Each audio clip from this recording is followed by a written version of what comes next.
In today's video, I am going to teach you how to customize checkout page on Wix. To begin, log into your Wix account and open your Wix dashboard. Once you are inside the dashboard, look to the menu on the left-hand side of the screen. This is where you will find most of your store and site settings.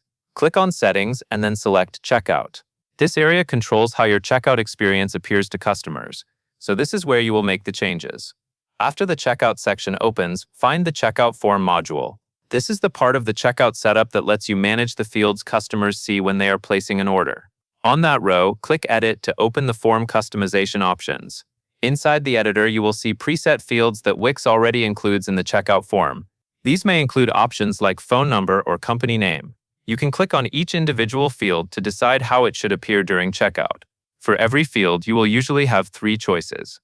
You can set it to required if customers must fill it out before completing their order. You can set it to optional if you want to give customers the choice to enter that information. Or you can set it to hidden if you do not want that field to appear at all.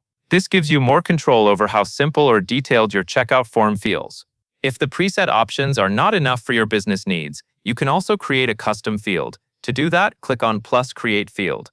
Wix will then ask you to choose the type of input structure you want to use. After selecting the field type, enter the custom prompt or label you want customers to see.